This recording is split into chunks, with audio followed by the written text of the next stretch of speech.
Are there detractors? Absolutely, there's detractors. Don't get me wrong about that, because last night was basically no exception to that, because or after last night was no exception, because there were people that didn't think the pay-per-view was good. And like I was saying before, I went and checked on the thing I needed to check on.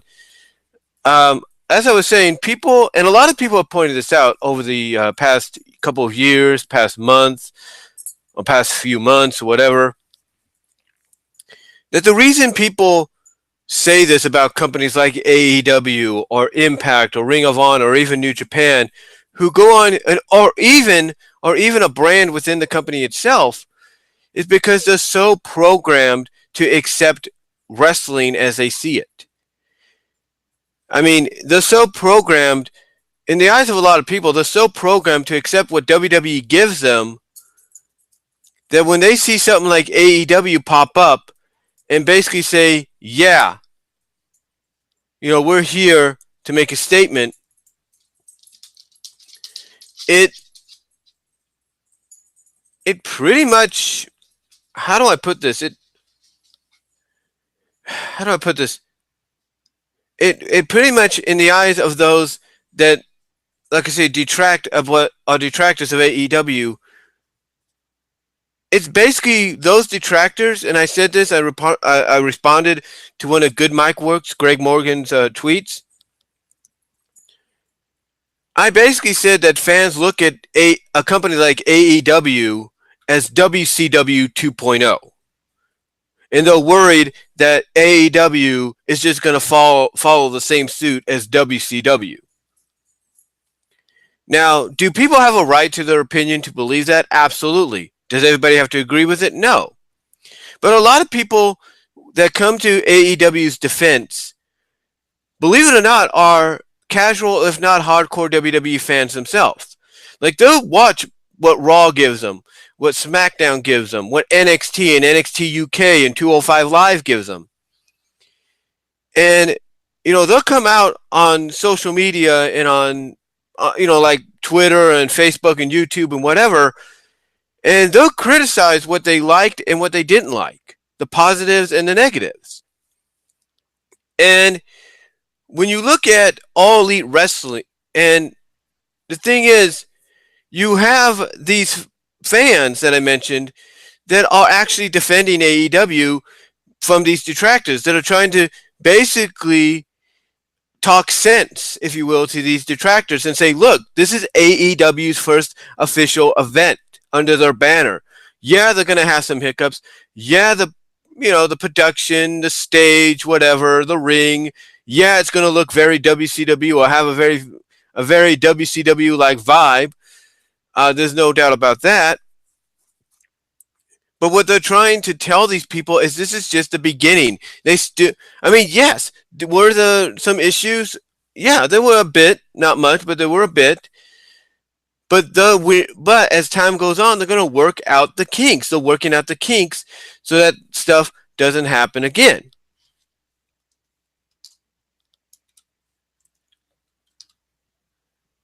So for people to say what they're saying and not wanting to support the product, if you will, because it reminds them of WCW 2.0, and that's what they look at it as. I mean, I can understand why they look at it that way. AEW is going to premiere in October.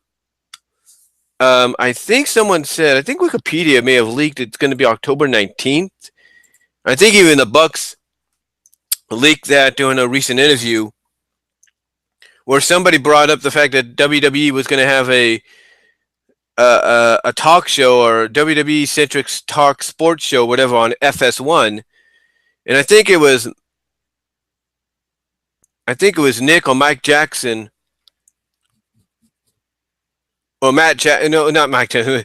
It was either Nick or Matt Jackson that complimented replied to that statement or that news by saying, it's funny that they're going to be doing something on Tuesday nights opposite of us, or something like that. So yeah, already.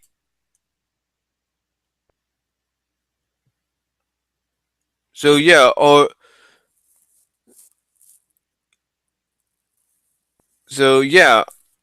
Well, it's not. It doesn't say what Pacific date or anything, but it does kind of give you the idea. It's going to be in October. But point is,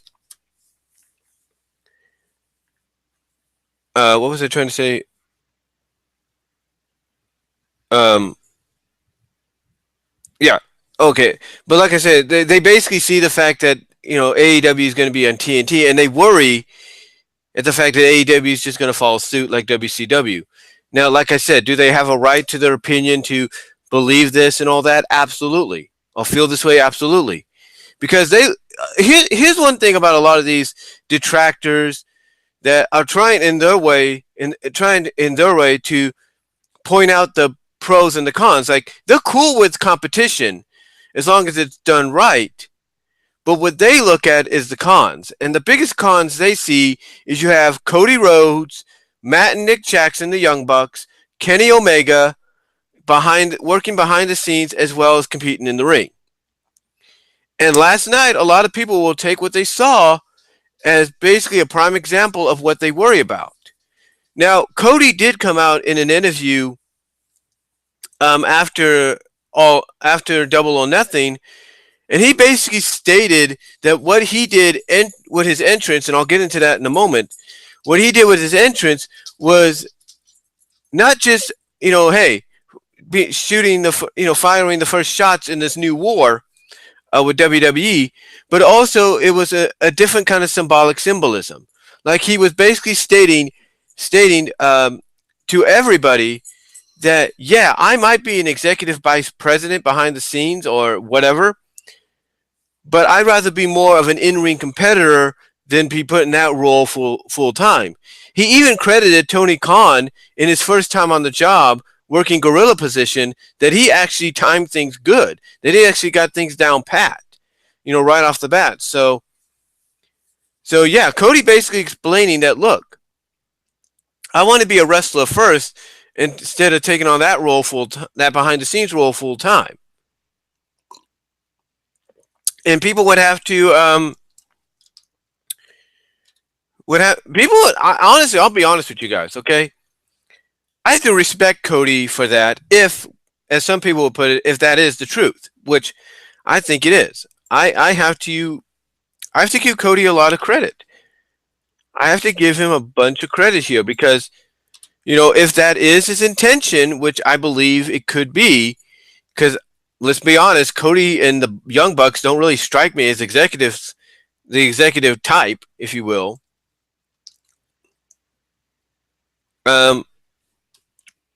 Then yeah, I'm cool with that. I'm cool with it. I'm cool with the fact that at least by doing what he did, he's not just firing shots at WWE, but he's also basically letting everybody know, what you're hearing about, me and the Young Bucks and our positions of power that we have. Those are completely false. We're going to put that to rest right now. And and here's the reason why I say that. A lot of people will look at the fact that the Elite, a majority of them, won their matches last night. Hangman Page was the wild card entrant in the buy-in battle royal. The Young Bucks against the Luchas. Cody against Dustin. And even, some people will point out, well, look, a majority of the Elite won. Isn't that surprising? Isn't that saying something? And again, people will have the reasonings as to why they believe this company is going to fail, and they'll point out some of the matches last night that involved the Elite as a prime example of saying, see, we told you. Some might even take what Brandy did last night, Brandy Rhodes, and that's Brandy with an I at the end, not a Y. But what Brandy Rhodes did last night is an example of, yep, we can already see it coming. And here's the thing. I don't think the Khan family is that stupid. I don't think Tony Khan or his father, who's the owner, is that stupid. They're not about to allow themselves to be manipulated. My honest opinion, this is my honest opinion and belief, they probably added a stipulation or some kind of clause in the contracts, I should say, that they had Cody and the Bucks and Omega signed as not just, in-ring performers, competitors, but also executives behind the scenes. They probably added a clause in the contract that if what I'm trying to say is, my honest opinion is, I think they added a clause in the contract that states that if it starts showing, not just in front of the camera, but behind the scenes, that All Elite Wrestling is nothing more than a vanity project or some kind of self-egotistical project by Cody and the Bucks, mostly Cody, to kind of get back at WWE. And Cody does this by doing what a lot of people are worried he's going to do, and that's make himself multiple times world champion. I'm sure they got a clause in the contract that probably states that, hey, if you're just using your power that we gave you to book yourself to be the multiple time champion, we're going to remove you from power. We're going to remove your buddies from power. And all you'll be is just in-ring competitors. So, hopefully, I'm hoping that's not the case, guys. I'm really hoping that's not the case. And when Cody came out and said, look, he told those that came and did that little post show interview with him.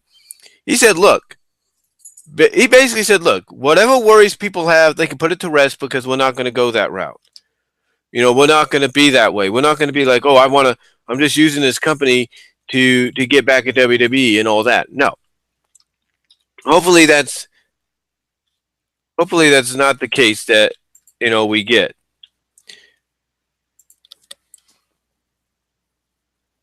Hopefully that's not the case or anything.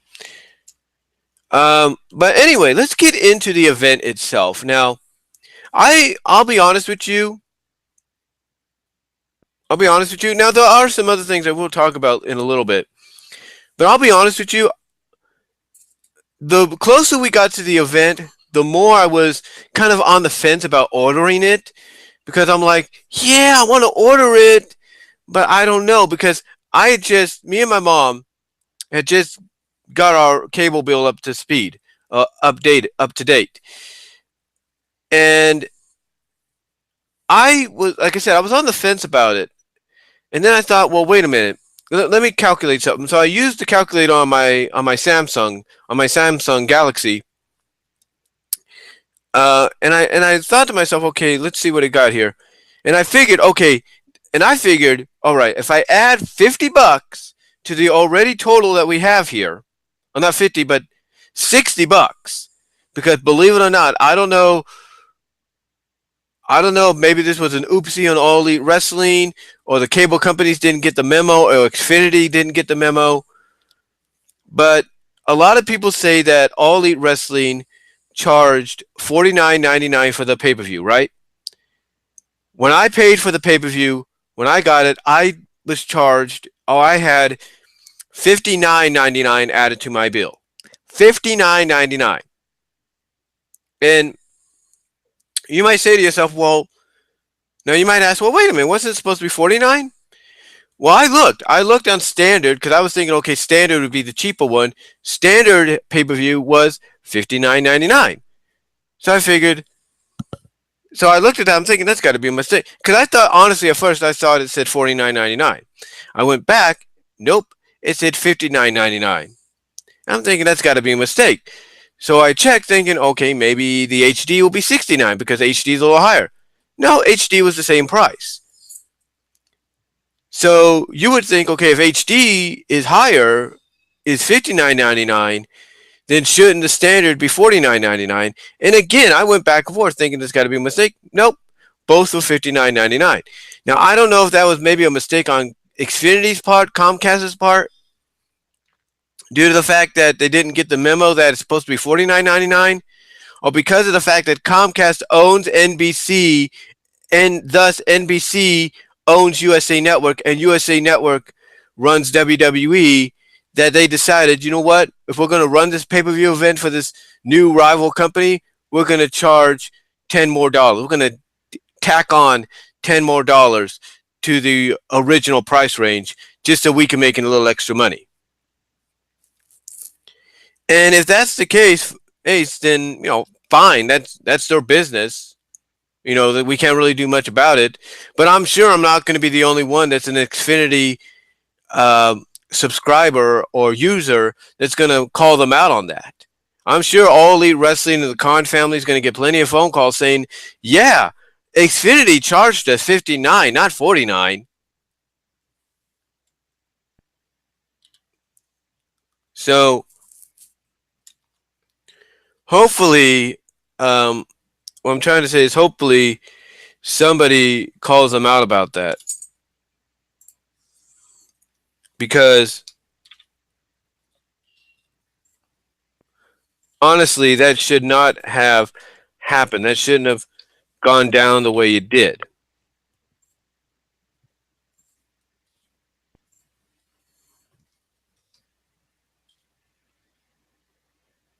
It shouldn't have gone down the way it did because that's kind of ridiculous. You have people promoting one thing and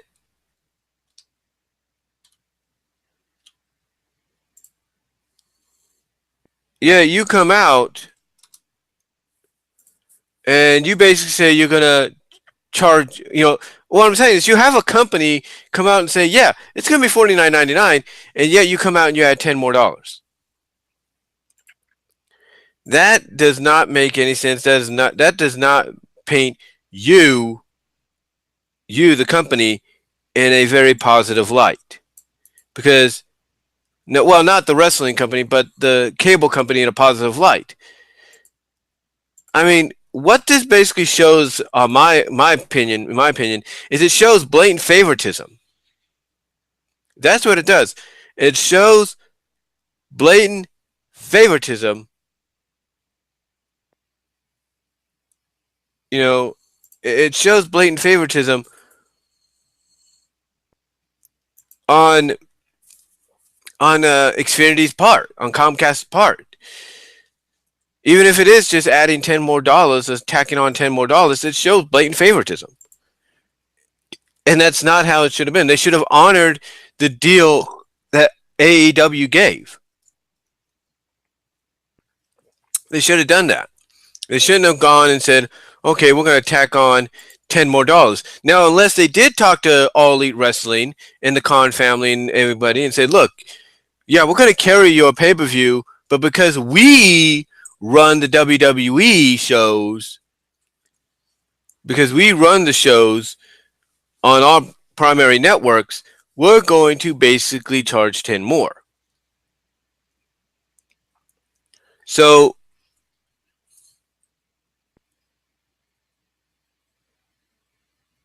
and hello, said Dash Raptor 20.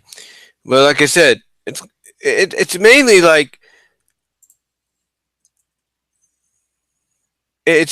they're just, I don't know. It's like I don't know. Like I said, they either talked with them and kind of discussed. Look, one of our primary stations or channels runs WWE programming, and if we got to do this, then we're going to charge this much. Okay, fine. My honest opinion, now that I think about it, I don't think they would have charged $10 more or tacked on $10 more if AEW didn't make the deal with TNT. Because believe it or not, even though Comcast Xfinity runs TNT on the cable lineup, TNT is owned by Warner Media, aka Time Warner, who has their own cable company. So rivalry-wise, it's kind of like, yeah, it makes you wonder if AEW would have gone to Discovery Family or even to Pop TV, they would have been like, okay, cool, $49.99, we have no problem. TNT, I'm guessing, is another story. I don't know.